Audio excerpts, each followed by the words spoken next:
نبی کریم صلی اللہ علیہ وآلہ وسلم کا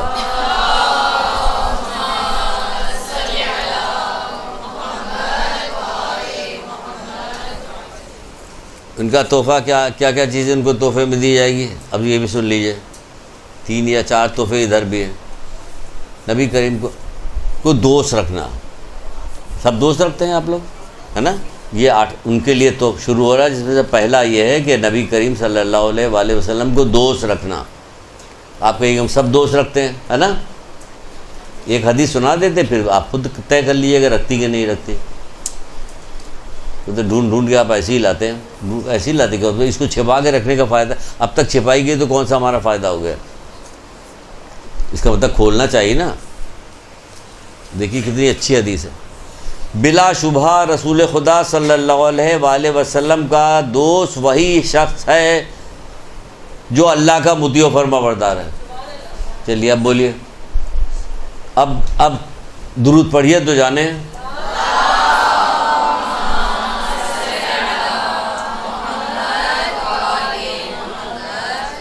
بلا شبہ کہ کس طرح سے شروع کی گئی. بلا شبہ رسول خدا صلی اللہ علیہ وآلہ وسلم کا دوست وہی شخص ہے جو اللہ تعالیٰ کا مطیع فرما بردار ہے. گو اس کا رشتہ آپ سے دوری کا کیوں نہ ہو، دور کا رشتہ ہے یا ہو ہی نہ رشتہ، قرابت داری نہ ہو، تب بھی وہ آپ کا دوست ہے. کوئی نام یاد آیا جلدی سے؟ سلمان فارسی، ویسے قرنی، جنہوں نے دیکھا بھی نہیں وہ صحابی کہلائے، ہے نا؟ تو کیا ہے، فرما برداری کی تو کیا ہو گیا، دور کے ہونے کے باوجود بھی آپ کے قریبی دوست ہو گئے. اور بلا شبہ رسول خدا کا دشمن وہ شخص ہے جو اللہ تعالیٰ کا نافرمان ہے. بلا شبہ رسول خدا صلی اللہ علیہ وآلہ وسلم کا وہ شخص دشمن ہے جو اللہ کا نافرمان ہے، اگرچہ اس کا رشتہ آپ سے نہایت قریبی کا ہو، مگر ایسا شخص آپ کا پورا دشمن ہے. کوئی پرواہ نہیں، ہے نا؟ بھئی کافروں کو پتہ ہی نہیں کچھ، تو بیچارے کیا جانے. ایسے نہیں، مستضعفین بہت سارے لوگ ہوں گے جو مرنے کے بعد قیامت کے دن ان کو پروردگار فطرت دنیا پہ رکھے گا، حق ان کے سامنے پیش کرے گا، دیکھو یہ حق ہے، تو اس میں سے جو قبول کر لے گا وہ جنت میں جائے گا، ورنہ پھر جو مقام ہے وہیں جائے گا، آگ بھگتے گا. تو کیا ہے کہ ان تک پیغام پہنچایا جائے گا. یہاں پیغام پہنچ گیا. اب دیکھیں آپ کہاں تک عمل کر رہی، کہاں تک نہیں. وہ اس چیز کو یہاں بھی تو لا کے رکھا جا سکتا ہے کہ حق پیش کیا جائے، حق ہی تو پیش کیا جا رہا. اب آپ سمجھیے، ہو سکتا ہے کہ ہم فطرت دنیا پہ ہوں ہم لوگ، اور ہم سمجھ رہے ہیں کہ ابھی آخرت نہیں آئی. ہو سکتا ہے یہ آخرت ہو، ہم فطرت دنیا پہ رکھے گئے. اور اب یہ حق پیش کیا جا رہا ہے کہ رسول خدا صلی اللہ علیہ وآلہ وسلم کا دوست کون ہے؟ کوئی جو اللہ تعالیٰ کا مطیع فرما بردار ہے. اور آپ کا دشمن کیا ہے؟ کوئی جو اللہ کا نافرمان ہے، چاہے اس کا رشتہ آپ سے کتنے ہی قریب کا کیوں نہ ہو، مگر ایسا شخص آپ کا پورا دشمن ہے. اب دیکھیے کتنی پرہیز کرتے ہیں ہم. سمجھتے ہیں کہ گناہوں سے بچنا، گناہوں سے دور رہنا، گناہ نہ کرنا، زندگی بڑی بور ہو جائے گی، ہے نا؟ یہی ہوتا نا. اب گناہوں سے بچو، گناہ کہاں تک کیا کریں، کیا مر جائیں کہ مر جاؤ تو اور نقصان اٹھاؤ گا، گناہ کے ساتھ مرو تو نقصان اٹھاؤ گا، اور کیا کرو. کیوں مر جانے کے بعد ہی کی تو چیز بتائی جا رہی ہے، یہ تحفے ہیں وہاں پہ لے جا کے دینے تم کو. اب کیا کریں، مر جائیں. ایک عالم تھے کہیں عراق یا ایران کی بات ہے، وہ جب پڑھانے کے لیے گئے کلاس کے اندر، تو جیسے ہی داخل ہوئے ویسے کہنے لگے کیا یہاں پر کیا غیبت ہوئی ہے؟ نہیں میں یہاں نہیں پڑھا سکتا، روحانیت ختم ہو گئی یہاں پہ، میں یہاں کلاس نہیں لے سکتا. یہاں غیبت نہ ہو تو بوریت ہوگی، دن خراب گزر گیا. وہ کہہ رہے ہیں کہ غیبت ہوئی ہے، کہہ رہے ہیں یہاں اس جگہ پہ اس روم میں کلاس لے ہی نہیں سکتے، یہاں پہ روحانیت ختم ہو گئی، یہاں سے باہر نکلو، یہاں سے چلو. خمینی صاحب کے بارے میں مشہور تھا بہت پہلے، جب آپ حیات میں تھے شروع میں، تو بتایا گیا تھا جب کبھی کسی جگہ پہ بیٹھے ہوئے لوگ کسی کمرے میں بیٹھے تو وہاں 2 آدمی آپس میں کہیں غیبت کر رہے تھے. خمینی صاحب کی کان تک وہ آواز آ گئی تو ان کو بخار آ گیا. یہاں ہم لوگ یہی تو کہا کہ کیا کریں، گناہ چھوڑ دیں مر جائیں، کچھ کیسے رہیں. وہ ان لوگوں کو گناہ کرتے تھے تو ان کو اتنی پریشانی ہوتی، کسی کو بخار آ جاتا تھا، کسی کی روحانیت ختم ہو رہی تھی، بھاگا جا رہا تھا کہ بڑی بدبو آ رہی، یہاں سے کیسی مہک آ رہی، یہاں سے نکلو چلو. ایسی بات نہیں. اگر آپ فرما برداری، کیا اللہ تعالیٰ کی فرما برداری ایسی کہ زندگی کی لذت ختم ہو جائے؟ تو اس نے زندگی میں اپنی فرما برداری کرنے کو کیوں کہا؟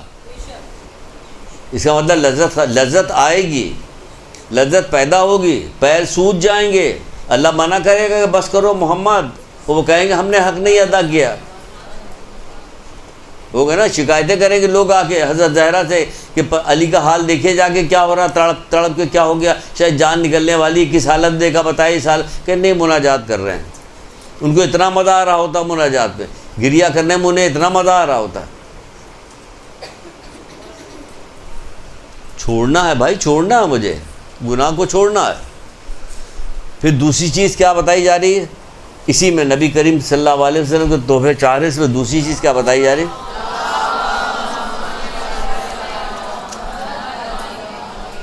سنت و سیرت کی پیروی کرنا ہے. سنت کیا ہے؟ اللہ کے رسول کی سنت کیا ہے بھائی؟ ان کی سنت تو سب سے زیادہ افضل ترین قرآن نہیں بتا دیا، ہم نے پوری عالم کے لیے تمہیں رحمت بنا کے بھیجا. یہی ہے نا، اس نے اخلاق میں تمہیں اخلاق کی تکمیل کے لیے بھیجا ہے. یہی سنت ہے. وہ آخری زمانے کی پیشن گوئی میں رسول اللہ کیا کہہ رہے ہیں؟ سنت ان کے نزدیک بدعت ہوگی، بدعت سنت قرار پائے گی. آج بالکل ایسے جو سنت ہے بد اخلاق بدتمیز ہو گئے لوگ.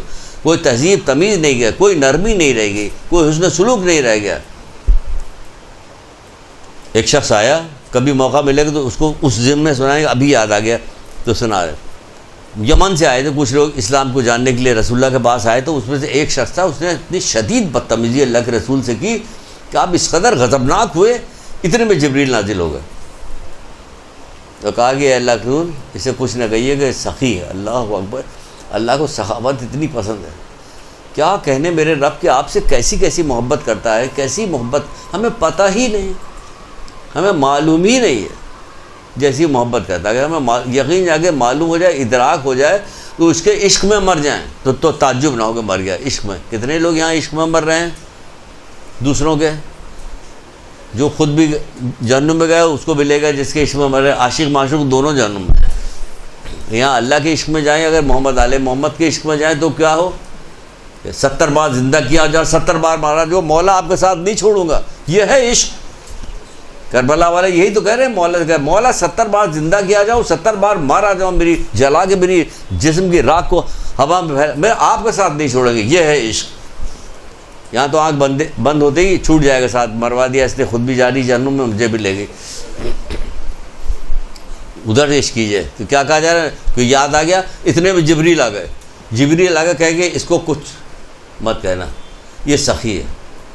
اللہ کے رسول اس کی طرف منہ کیا، کہنے لگے اگر ابھی جبریل نہ آئے ہوتے اور مجھے یہ خبر نہ دی ہوتی، میں تجھ پہ وہ تیرا ایسی سزا تجھے دیکھتا کہ دنیا عبرت حاصل کرتی. یعنی اتنے شدید غضبناک ہوئے تھے رسول اللہ نے اپنے غصے کو ختم کر دیا. دنیا عبرت حاصل کرتی، ایسی سزا دیتا میں تجھے.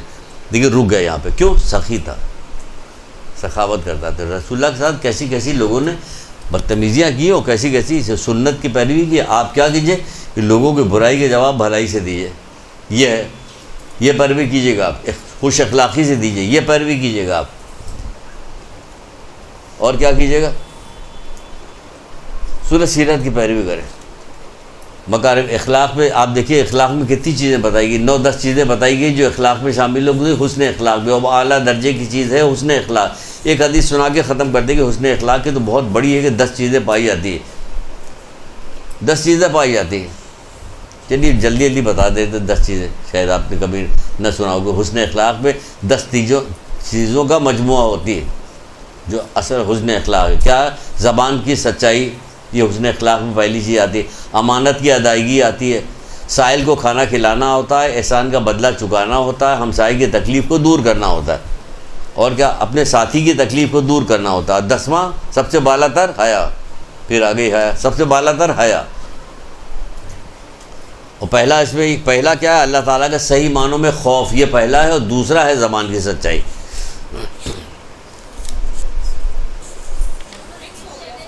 پھر سے بول دیں. آپ فرماتے کہ اخلاق جو بتایا جا رہا ہے، اخلاق میں 10 چیزیں بتائی، اللہ کے رسول نے 10 چیزیں بتائی جو اخلاق میں پائی جا رہی۔ پہلی چیز ہے اللہ تعالیٰ کے صحیح معنوں میں خوف خدا رکھنا۔ دوسری چیز ہے زبان کی سچائی، یہ اخلاق ہے۔ امانت کی ادائیگی تیسری چیز۔ چوتھی چیز ہے صلہ رحمی، اور پانچویں چیز مہمان نوازی۔ چھٹی چیز سائل کو کھانا کھلانا، اور ساتویں چیز احسان کا بدلہ چکانا۔ آٹھویں چیز ہمسائے سے تکلیف کو دور کرنا، اور نویں چیز اپنے ساتھی سے تکلیف کو دور کرنا۔ 10ویں چیز سب سے بالا تر حیا۔ 10ویں چیز میں یہ ہے کہ سب سے بالا تر حیا، یہ حیا جو ہے سب سے زیادہ بالا تر ہے۔ پھر اسی میں آیا نبی کریم صلی اللہ علیہ وسلم جو تحفہ دیا جائے گا،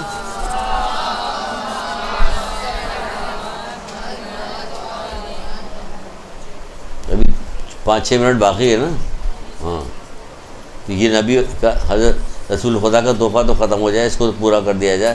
اہل بیت سے محبت کرنا، تیسرا ہے اس میں اہل بیت سے محبت کرنا۔ یہ محبت کرنا جو ان سے جس سے محبت کی جاتی ہے اس کو کیا کیا جاتا ہے؟ اس کے ساتھ یہ کیا جاتا ہے کہ وہ یہ والا شکوہ نہ کرے، جیسا کہ چھٹے امام جعفر صادق علیہ السلام شکوہ کرتے ہیں۔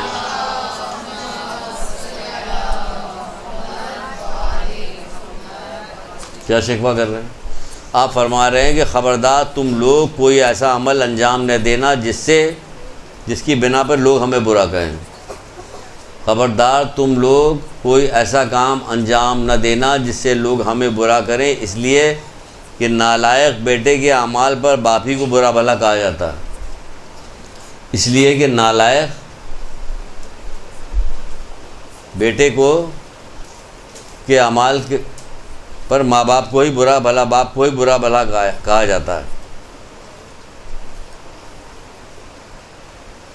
خبردار تم لوگ ایسا کوئی عمل انجام نہ دینا جس کی بنا پر لوگ ہمیں برا کہیں، اس لیے کہ نالائق بیٹے کے اعمال پر باپ کو ہی برا کہا جاتا ہے۔ مجلس میں جا رہی بے پردہ، کس کو برا کہا جائے گا؟ زبان درازی کر رہی، جھوٹ بول رہی، پڑوسیوں کو تکلیف پہنچا رہی، کس کو برا بھلا کہا جائے گا؟ یہ ہیں ماننے والے، چھٹے امام کے ماننے والے، یہ ہیں شیعہ۔ نام اپنا شیعوں کا خراب کرے، بار بار کتنی بار چھٹے امام نے تو نہ جانے کتنی بار یہ والی بات کہی کہ ہمارے لیے زینت بولو، ننگوار نہ بنو، اور یہاں پہ کس قدر واضح طور پہ یہ بات کہی چھٹے امام نے کہ کیا کام کرو ہمارے ساتھ یہ کام۔ لیکن ہم کیا کرتے ہیں؟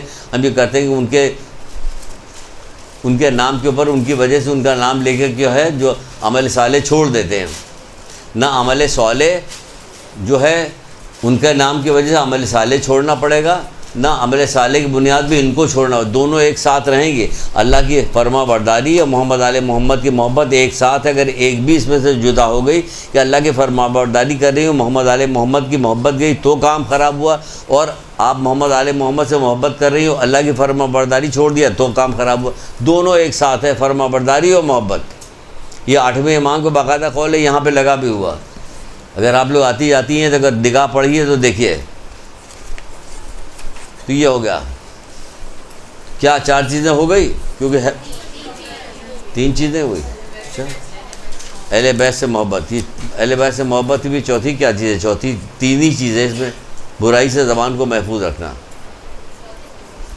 اس میں چوتھی چیز ہے کہ برائی سے زبان کو محفوظ رکھنا۔ کیونکہ کہا جاتا ہے کہ ایک جگہ بھی یہ کہا جا رہا ہے، امام زمانہ کا قول سن لیجیے،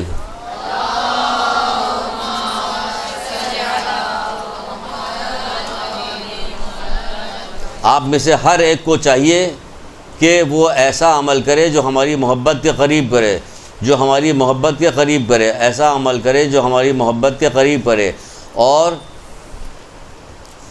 اس عمل سے اجتناب کرے جو ہماری ناراضگی کا باعث بنے، اس عمل سے اجتناب کرے جو ہماری ناراضگی کا باعث بنے۔